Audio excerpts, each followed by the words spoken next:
One, two, one, two. Привет всем, друзья! Меня зовут Аня Куцеволова. Я сегодня в гостях у очень классного мастера. Оксана Мартыненко. Очень много мастеров задают вопрос в директ мне, и я уверена, Оксане еще больше, потому что она работает этими аппаратами, про аппарат Belar и про аппарат Xeon S Spectra. Все правильно. Это, кстати, большая разница. Есть Xeon Spectra, есть Xeon S Spectra. Так вот, вопросов много. Именно в основном, самый-самый большой такой вопрос, самый частый, в том, чем же различаются эти аппараты. У них достаточно сильно различается ценовой диапазон. Почти в 2 раза, да. И чем же все-таки различаются? И я решила, что кто, как не Оксана, лучше всех ответит на этот вопрос. Она и дистрибьютор этих аппаратов, я правильно говорю? Не совсем представитель, да, больше все-таки элит-артист, потому что дистрибьюцию они дают в основном таким большим магазинам, связанным с татуировкой, то есть дистрибьюцию отдельно каким-то личностям они не предоставляют, кстати. Вот так. Но, в общем, она работает этими аппаратами постоянно, она всегда работает Беларом на волосковую технику, и базовые курсы у нее проходят на аппарате Xeon Spectra. И я думаю, что она сейчас нам расскажет, в чем же, собственно, вообще отличие аппаратов. Ключевое слово, которое она сказала, она думает, что я сейчас это расскажу. На самом деле я считаю, что они по факту не сильно отличаются. Суть в том, я все время пытаюсь руководствоваться логикой. Изначально вообще выпустился Xeon Spectra.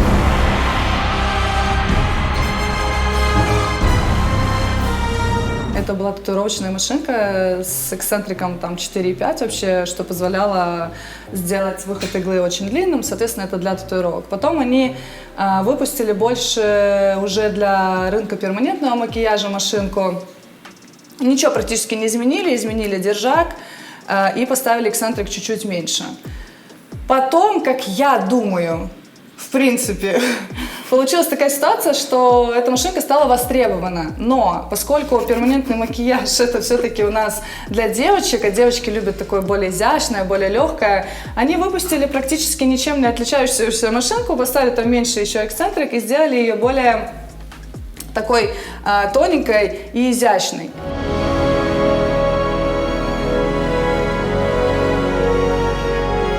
По факту она стала действительно очень комфортная, очень эргономична в руке она стоит, да, она легкая. Это очень позволяет делать нашу работу более, удобно. Да. Меньше рука не устает.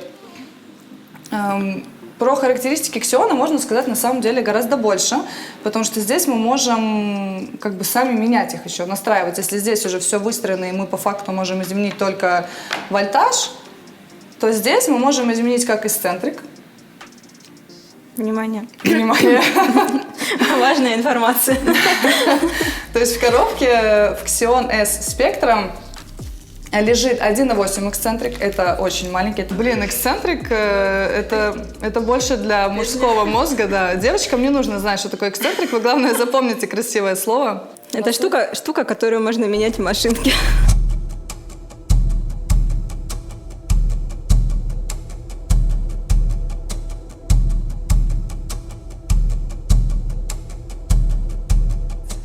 Мы будем показывать, как это? Да, давай покажем. В ваших коробочках, вот в этих, во-первых, есть гарантийное послание, номер мотора. Обязательно сохраняйте, не выкидывайте, потому что если что-то случится с вашей машинкой, то ее можно в течение года поменять по гарантии, или отремонтировать. Но, кстати, как показывает практика, у меня ничего ни разу еще не случалось с машинками, хотя я работаю уже практически 1,5. Эксцентрик, он находится вот тут. Вот это эксцентрик, тот самый эксцентрик. Есть вот такой ключ. У меня стоит этот эксцентрик 3,7, видите, в этой машинке, то есть довольно-таки большой, и вылет иглы будет. Прокручиваем, то есть там как винтик такой. Ни в коем случае этот винтик не теряем. Вообще в идеале вот так вот. Его обратно туда нужно засунуть. Оп, сняли.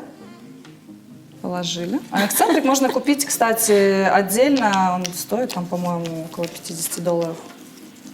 То есть любой можно купить. Ну, 3,7 максимальный, да? А 4,5 есть еще 4. даже. Но это для Офигеть. татуировок совсем уже. Вот, вставляется точно так же. Здесь надо Выкручиваем. открутить, да, и насадить, и обратно закручиваем. Вот я вам честно скажу, чем меньше вы это все делаете, тем лучше для машинки. Запасная резиночка есть, кстати, тоже здесь, вот как раз для этой стороны. Она бывает трескается. Если часто менять, то резинка может треснуть. Поэтому я советую не заниматься, знаете, вот этим. Попробуй-ка я сегодня 2,5, а сегодня 3,7. То есть, Короче, лучше четко и понятно. Волосок берешь там себе 2,5 или 3,7, на чем привык волосок работать. лучше, конечно, Беллар делать. Просто мне кажется, что те люди, которые привыкли работать на длинном вылете иглы, они будут работать на 3,7. И на растушевках тоже. И Да. на губах, и на глазах. Да. То есть если 2,5 люди привыкли к такому на среднем, то есть это я даже не скажу, что это короткий ход, то больше средний уже такой, то 2,5, и не надо баловаться и заниматься ерундой каждый раз на каждую процедуру, там откручивать себе что-то. Ненужное абсолютно действие. Но вообще машинка меняет прям, ну, прям хорошо заметно смена того, что Нереально 3,7, заметно, да? поэтому я хочу сейчас обратно поставить вот этот Чтобы посмотреть на латексе. 3,7, да, и ты посмотришь. Так, сюда мы поставили 3,7. Обратно вернули. Да, а здесь у нас стоит 2,5. И давай, кстати, как раз пока мы про это говорим, тогда и попробуем разные. Я вообще ксионом работала. Один раз в жизни делала брови и растушевку на глаза. Сделала процедуры 2 за час 10. 2 процедуры за час 10. И такая офигела. И все, больше потом не работала. Тебе не понравился? Понравился, не знаю, как-то машинка не моя была, я попробовала просто, и отдала, и такая, ну и все, и забыла, и все. Но мне вот на самом деле для растушевки бровей вот прям по кайфу ксионом работать. ксион делаешь? Глаза я делаю на Белларе, волоски на Белларе, а растушевка бровей и губ я делаю на ксионе. Интересно. Так, мы возьмем для растушевки квадроновские иглы. Возьмем 30-ку. У тебя длинная заточка? Да. Длинные заточки. У Вертикса тоже длинные заточки? Но они сказали, что средняя, но я, честно, вот смотрю по квадрону и вертиксу, сравнивала. Блин, не видно у меня здесь конуса никакого. То есть он так гладенько идет, заточено. Мне кажется, что он тоже такая же примерно, как и на квадроне. Скорость в основном у меня на критик или блоке. Вот я раньше на этом работала, он у меня потом сломался, был в запасе вот этот. И я, кстати, настолько привыкла к этому предыдущей модели, он мне больше нравится, чем Atom. Я не видела такой даже вот у нас в этих татушных магазинах, даже такого еще нет на рынке. Наверняка многие не знали эту фишку, как понять максимальный вылет иглы. Когда вы ее вкручиваете до конца, то есть вот прям первый момент, когда иголочки не видно, мы включаем аппарат, и это будет максимальный вылет иглы. Вот он получается 3,7. Но для меня это вообще что-то нереальное. То есть я пробовала на латексе, но на человеке я не представляю себе такой работающий с таким вылетом. Но я просто, видишь, начинала вообще с короткоходов. Я работала на Амее, и для меня там вот такие вылеты. Я помню, мы еще крутили эти барашки. Потом, когда на Беллар переходила, для меня даже этого эксцентрика 2,1 было всегда много. Но более-менее по чуть-чуть я как бы удлиняю эту иглу, привыкаю. Но вот смотрите, что я для себя поняла на таком вылете, например, я привыкла работать штрихами только на себя. То есть туда-обратно я не работаю. Я как раз для себя, когда попробовала длинный вот этот вылет, мне кажется, что неудобно. Вот видите, сколько мастеров, столько мнений, да? По факту все зависит от вашей техники. Вот я на этой, вот мне кажется, что вот так вот на длинном вылете. Не очень удобно работать. Наоборот. Удобнее? Да. То есть, получается, тогда я чувствую прям вот, что она кончиком иголочки касается, и вот так вот кисточкой, да. Но с такой техникой, мне кажется, надо работать мега интенсивными пигментами, ну, это типа вот органика какая-нибудь, которая там сразу остается. Попробуешь маленький раз. И очень поверхностно. Но у тебя же минералы. Нет, гибриды у нас в основном органика. Да? Ну, то есть вот штрих, вот так, да, ты работаешь? На себя, да. Ну, я тоже как бы так всегда работаю. Но вот с этим вылетом не знаю. Мне вот так вот кажется, прям вот он. Но выглядит круто. Ну, в смысле, удобно. Да. Я попробую. Просто мне кажется, что вот так он выглядит прям вот такие, знаешь, россыпь. И можно постепенно спускаться и внахлёст штриховать. чтобы не было, да, вот этих стыков, блоков вот этих. Ну вот, давайте, да, здесь тогда тоже покажем вылет 2,5. Вот он, да, максимально мы вот первый раз не видим иголочку, вот. Включаем, вот он 2,5. Ну, он меньше, да. Но как бы тоже нормальный. Вот этот вылет нормальный, в принципе, для работы комфортный. Все, что меньше, для меня уже неудобно. Ну вот я еще вот где-то на 1-2 убираю себе. И вот тогда мне удобно работать штрихом на себя, да. То есть у меня нет тогда таких зацепок. Вот, видишь, он гладенько так идет. Но 2,5 он, в принципе, меньше цепляет кожу, и он больше подойдет на веки, на губы, да, правильно? Да. То есть он, получается, больше как бы гладит эту кожу, и ну, мне удобнее контролировать именно глубину. То есть когда 3,7, я прям чувствую, как она Ну, конечно, цепляет когда её. ход иглы 3,7, то сильнее гораздо машинка начинает работать. То есть тут напрямую это влияет на силу удара. То есть если с точки зрения вот татуировщиков, ну как вот, да, на что влияет ход иглы? То есть, ну типа вот короткий, вот 2,5 это вот так, и ты типа бьешь, да? Ну А да, там тут большой получается 3,7 у тебя- это вот так, и ты бьешь Ну, сразу. то есть, А получается, у 4,5 тебя, это да, до вообще ты поверхности прям чуть стучишь. больше расстояния, и, соответственно, больше у иглы есть больше возможности разогнаться, вот эта вот маленькая дистанция. Казалось бы, маленькая, на самом деле для иглы этого достаточно, Да. чтобы сильнее ударить. Ну и какая фишка еще может быть в смене эксцентрика? В том плане, что чем толще кожа у клиента, тем больше ход иглы Да. подойдет. Но круче. здесь как раз-таки вот перешли как раз плавно к следующей теме. Насчет силы, жесткости подачи иглы, здесь в Ксионе, чем он крут, чем он мне очень нравится, тем, что здесь можно это регулировать. Это Нифига очень себе. крутая штука. Это Еще ты что-то знала? регулируется. Я думала, только эксцентрик. Я же говорю, ты больше знаешь Просто по-любому. инсайты. Вот, ну этот съемный держак, его, кстати, можно стерилизовать. То есть можно в сухожар? Да, ну, как бы мы, я думаю, в основном все-таки работаем со всеми этими барьерными пленками, резинками, и нам как бы не обязательно это делать. Ну, я, по крайней мере, это не делаю. У меня все обмотано, все стерильно, все одноразовое, все выкидывается. Ну и плюс модуль, он сам по себе уже. Да, плюс помнишь, да, эту историю, что в кадронах нет мембраны. В них на самом деле нет мембраны. Да, в это розовых всё есть, кстати. Сделали, Тоже да? сделали, да. Но они и дороже их сделали, типа тоже. Вот оно, просекли фишечку, да, рынок перманентного макияжа, что у нас-то цены подороже Сделай будут. розовые модули. Да, для девочек, все для девочек. Да. Вот, но Вот на ещё самом деле из этих, из кадронов все равно ничего не выходит, не вытекает туда, ничего не стекает, сколько раз не проверяли, ну, допустим, я пигменты тоже наши все проверяла, равно да. довольно-таки густые, то есть не Даже скатываются жидкие они никуда туда. не скатываются. С иглой единичка это абсолютно исключено, потому что она даже вот сюда не поднимается, Да, до да, этой да. дырочки. То есть это как бы практически нереально. Если вы, конечно, специально так делать не будете, то... Или знаете, как любят мастера начинающие делать, включат машинку, значит, возьмут вот так, поднимут ее Да. вверх и сидят. И протирают, сидят вот так. И либо положат ее вот так вот к уху клиента, включенную вот так. Это вообще просто И аномально. стирают, сидят. У меня на Бывает базе разное. даже я учу специально их вот этому движению, потому что мы сидим и делаем так. Типа работаем, оп, ватный диск взяли.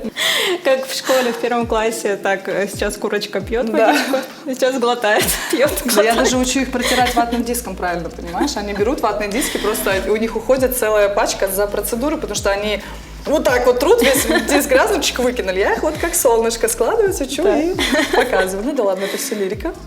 Держак сняли. Вот у нас колесико такое есть. Видишь, черненькое.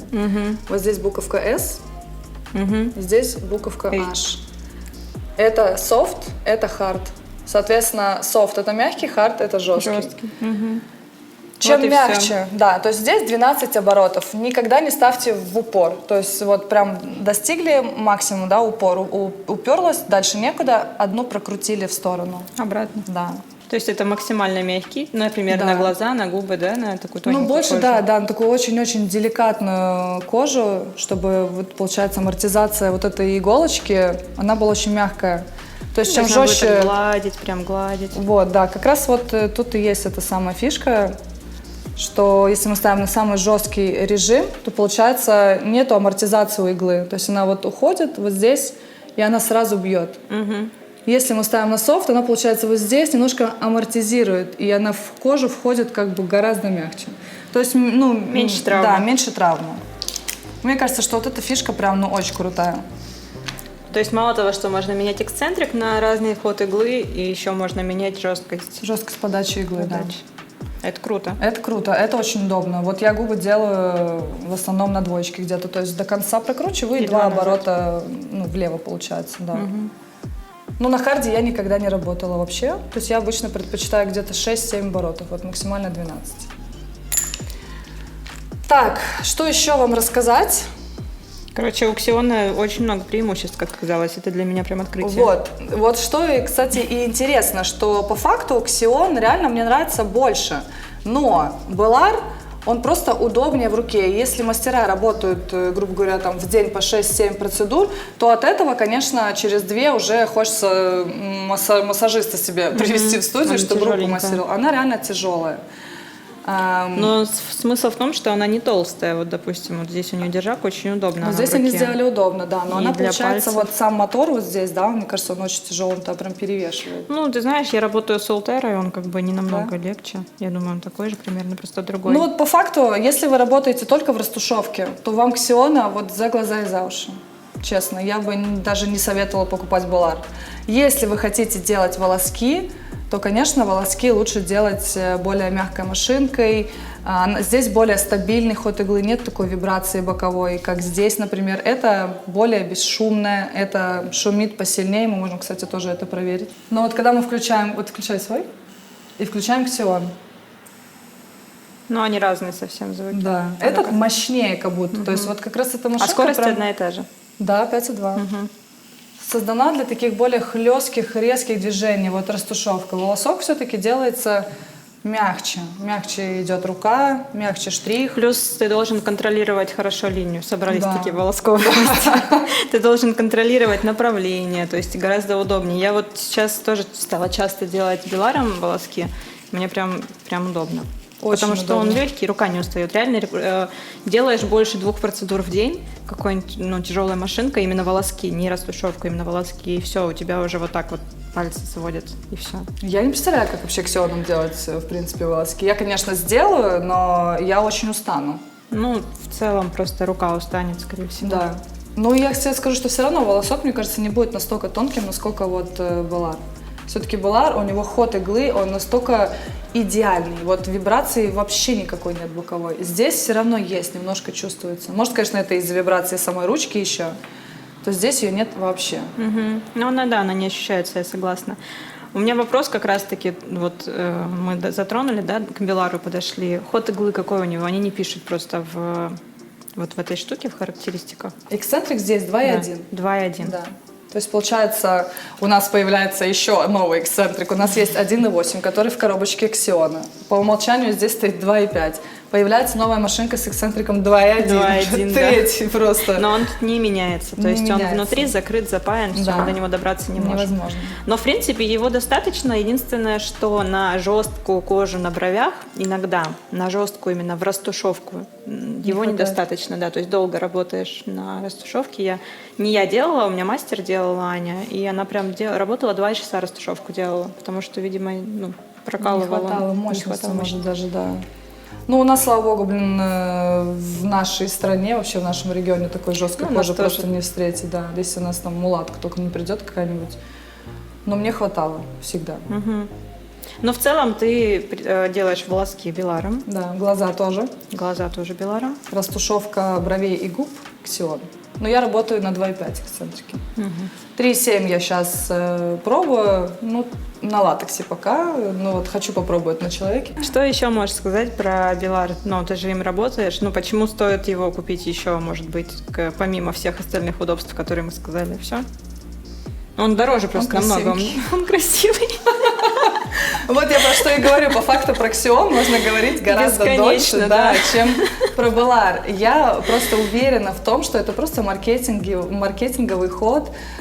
Выпустили специально красивую ручку для мастеров перманентного макияжа, поэтому она и стоит дороже. По Ну и факту, удобно. в ней уверенно на 100% стоит один и тот же мотор. И, ну, может, они чуть-чуть там что-то сделали поменьше, соответственно, он же меньше, да, меньше весит. Чуть-чуть они сделали его более таким компактным. Ну и как бы и все. То есть Тебе главное преимущество то, что она легкая, И нет вибрации. нету шума и нет вибрации. Скажи, пожалуйста, к тебе можно обращаться за покупкой? Ты дистрибьютор только по своей стране или девочки могут к тебе обращаться? Потому что эти вопросы 100% будут возникать. А где купить? А как заказать? Ну, Ответьте мне. смотрите, я как бы не являюсь таким прям представителем, да, в смысле дистрибьютором, представителем я являюсь. Поэтому обычно делаем так. Я направляю девчонок на их сайт официальный. Просто на Да. сайт. Если у них не получается, особенно с Россией часто бывает такое, мы, в свою очередь, просто помогаем. То есть, когда я вижу, что человек прям очень заинтересован в покупке, мой менеджер, он там сидит, ковыряется со всеми их проблемами. Короче, помогает просто. Помогает, да, но так, чтобы мы прям, у нас тут было 500 аппаратов, и мы их продаем по всему миру, нет, такого нету. Онлайн-магазины, которые все это продают, и в основном они являются дистрибьюторами. Практически в каждой стране. Ну, у нас это один шоп есть в Питере. Вот. Ну, Ну, я в у них Москве у вас купила. тоже есть какие-то там огромные эти онлайн-магазины.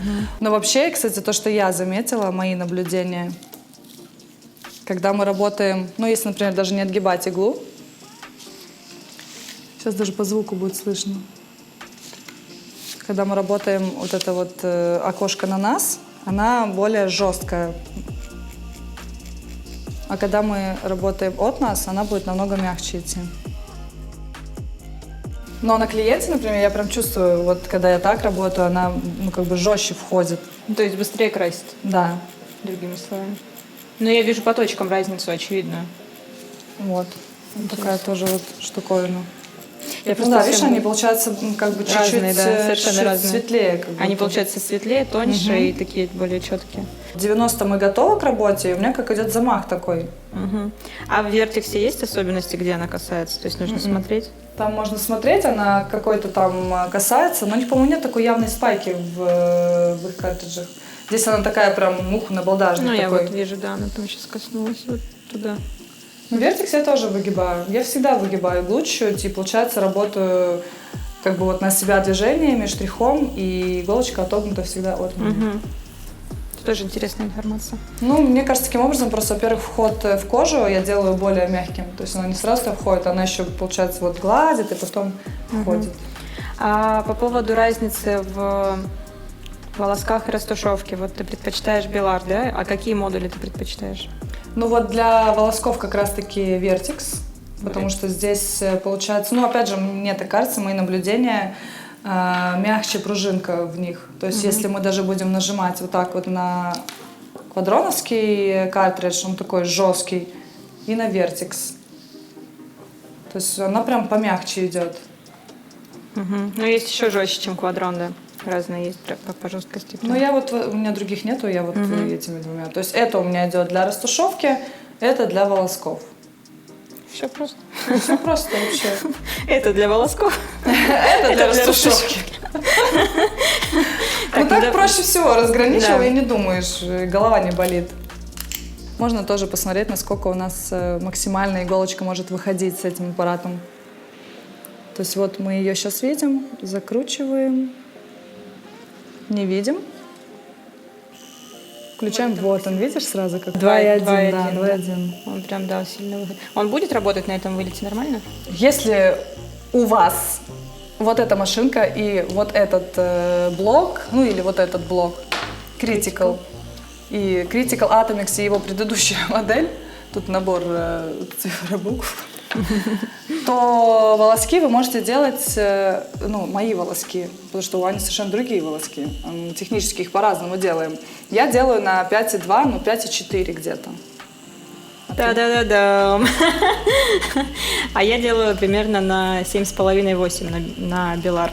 Поэтому, видите, тут разная техника, разная скорость на блоке. Вот поэтому я говорю, что нет, к сожалению, единой скорости, которую можно поставить и работать на ней. Есть всегда мастер, который как-то подстраивает скорость под себя, под свою технику и под свою руку. То есть скорость на блоке – это очень индивидуальный процесс. Нужно учитывать вашу индивидуальность, то есть насколько вы интенсивно или нет работаете, насколько быстро машете иглой.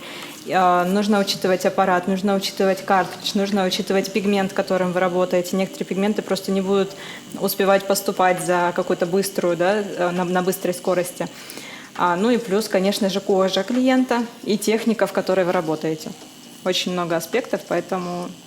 Ну да, почему у Ани выше скорость, у меня ниже, потому что я волоски делаю штрихом, а Аня все-таки делает линиями. То есть ты делаешь линии, и ты их как бы соединяешь.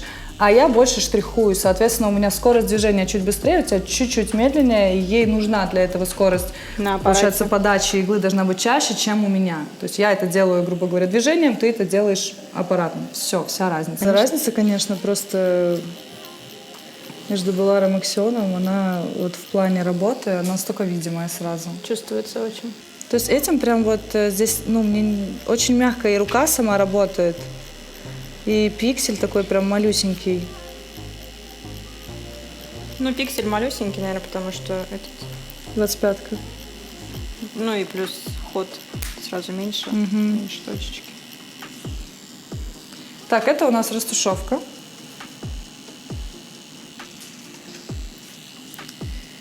И волосочек получается...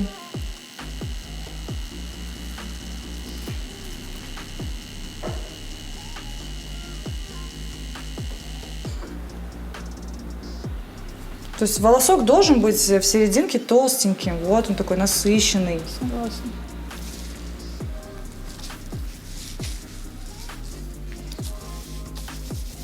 И давай теперь ксионом то же самое. Тоже такой же пучок растушевки.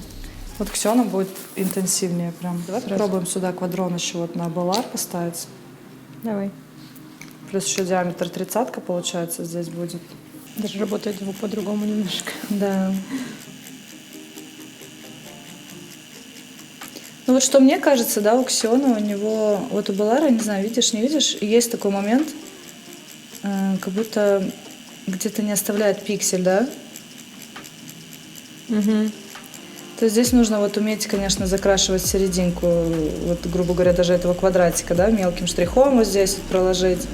Ну, то есть такие стабильные штрихи, одинаковые, они не всегда покатят с Беларом. Вот. Вот, наверное, поэтому и с растушевкой были проблемы, потому что они штрихуют именно так. Мощно. Из татуировки пришла. То есть где-то есть такие пробельчики.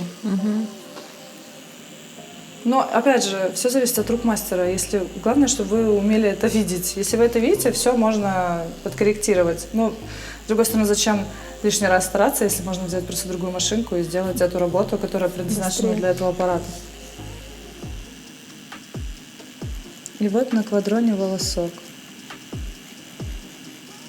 В принципе, вот ответ, почему я предпочитаю вертекс на волосок. То есть и вертекс, он тоже как-то более стабильно идет. Получается, вот вертекс и Белар для волоска просто созданы.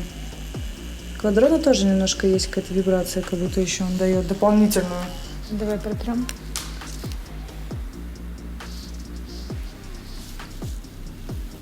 Ну да, сразу в 2 раза ярче. Даже просто модуль другой взяли. Мягче вертексом, да. Мне тоже на волоске. Вот без Белара именно в комплекте очень нравится вертекс. Но вертексом делать растушевку я вообще, например, не могу. Вообще просто. Это вот прям картриджи, которые созданы исключительно, мне кажется, для моей техники и для Белара. Все. Мы теперь знаем секрет Microbo. Ну вот посмотри, да, какой волосок Ну да, от этих. И отлично. ну, вот это для меня, например, слишком какая-то прозрачная пыль. Давай Поэтому теперь. растушевка у нас идет квадроном. Здесь, получается, нужно контролировать, конечно, свою руку уже. То есть, если Беларом ты работаешь, ты наоборот как бы рукой давишь чуть-чуть, да, на кожу. Потому что она очень легкая. Да, то здесь ты наоборот уже контролируешь свою руку, чтобы она ни в коем случае не давила. То есть идет другая, короче, нагрузка на другую мышцу, блин. Ну и вот здесь как бы нет такого проскальзывающего момента. В принципе, россыпь точек идет очень... Точная. Такая равномерная. Да, равномерная. Мне кажется, для начинающего вообще хорошо, в том плане, чтобы он умел вот контролировать... Свой нажим. Потому что эту дашь, он там в Начнет мозг фарш войдет. делать, потому что и на нее давить нужно, чтобы осталось, и потом на другую машинку Ну переходит. вот давайте и- Ксионом попробуем сделать волосок. Ну вот мне намного тяжелее контролировать линию, но я еще, конечно, разговорить начала, сейчас это тоже плохо. Но Ну вот, он и вот намного она ярче. разница. И если еще близко посмотреть, то видно прям, как это тонкая-тонкая в линию превращается, то здесь видны еще бокам немножко вот эти пиксели. Потому что биение больше, да? Около. Мгм. Но мы сейчас еще попробуем Зато вертекс растушевка. поставить на Ксион. Растушевка яркая получилась. Растушевку, и причем она Равномернее. составила как-то меньше труда мне, нежели вот, например, эту. Вот, смотрите, вертекс и Ксион, да, тогда? Сейчас попробую не разговаривать.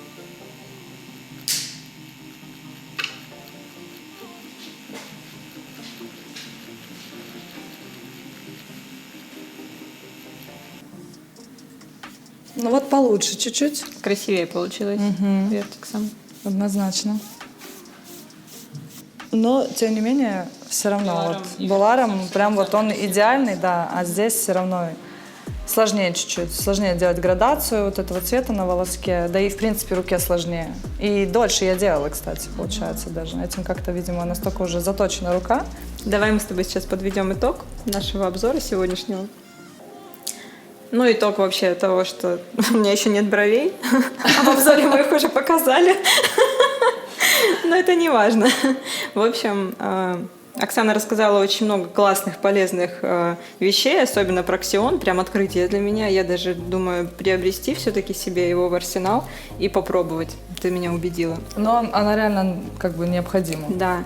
Белар я себе уже приобрела, у меня прям вот черненький и серебряный еще есть, целых 2 уже. Она двумя руками сразу так Одну ваяет. раньше второй. Ну, скажи заключительное слово, что ты рекомендуешь мастерам именно вот в этих машинках? Ну, розовый, конечно же, рекомендуем. Розовый. Да, 100% розовый. Кстати, да, Самое огромный плюс этой компании в том, что они не стоят на месте, они реально все делают для девочек. У них, вы не представляете, какая палитра разных цветов. И я, например, как представитель, да, я могу заказывать себе хоть, как там, пурпурные с переливами в золото с красным оттенком, с зеленой капелькой. То есть вот прям такие могу себе заказывать. Вы, конечно, не можете. Но вы можете заказать через меня такой. Вот и итог. Итог, да. Что я могу сказать? Итог, на самом деле, мне кажется, вот по ходу нашей беседы мы поняли, что Ксион больше подходит для растушевки, плюс в нем действительно очень много функций, которые вы можете с нами выстраивать. Это даже просто интересно для вас, как для мастеров, пробовать разную жесткость. Таким образом вы будете понимать саму кожу, то есть будете различать, да, более мягкую кожу, более плотную кожу. С эксцентриками можно поиграться, с выходами, с вылетами иглы.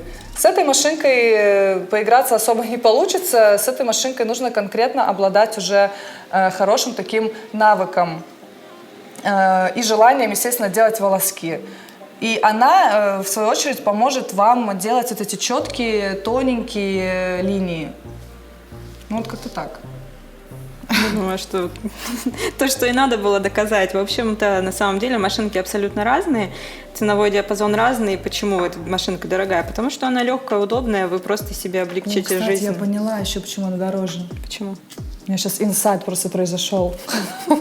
Поскольку растушевка на рынке перманентного макияжа – это самая частая процедура, соответственно, она и стоит дешевле, и машинка для нее стоит дешевле, а волоски – это люкс. Их делать умеют только 2 человека. И они перед вами. Поэтому она и стоит так дорого. Все, теперь у меня глаза открыты. И, в общем-то, да, я теперь делаю волоски тоже Беларом. Несмотря на то, что я люблю много других аппаратов, я безмерно люблю Солтеру, вы не думайте. Я ее не выбросила, она у меня дома, все в порядке, у меня все мастера ими работают. Но действительно, когда работаешь много в волосках, рука реально потом как рука крюка. И реально гораздо легче работать мне Беларом сейчас. И я заметила за собой, что неосознанно я думаю, какую машинку взять с собой на мастер-класс. Возьму Белар. А потом такая, почему Белар? Потому что удобно, наверное, и все. И так вот само случилось. А я как раз в этом плане отличаюсь от тебя. Я не люблю, у меня нету много машинок. Экспериментировать, да? Да, я вот Привыкла такой человек, консерватор. Я даже, знаете, вот домой буду идти всегда по одному и тому же пути. И максимум я могу свернуть только, знаете почему? Доказать, что другой путь хуже того, по которому я хожу. То есть вот в этом мы разные, да. Но зато в кафе я заказываю одну и ту же всегда еду. Я тоже. Вот, может, я тоже сейчас буду Беларом работать, пока не сделаю свою машинку. Но в любом случае интересно попробовать, посмотреть другие, Конечно. чисто для себя, для своего развития. В общем, мы надеемся, что этот обзор был вам полезен. Обязательно ставьте нам лайки, обязательно пишите комментарии. Все, увидимся в следующих обзорах. Со мной точно, с Оксаной не И знаю. на предстоящем каком-нибудь И мастер-классе. на мастер-классе, и на конференции, и вообще везде, во всем мире. Да. Все, всем пока, ребят. Yeah.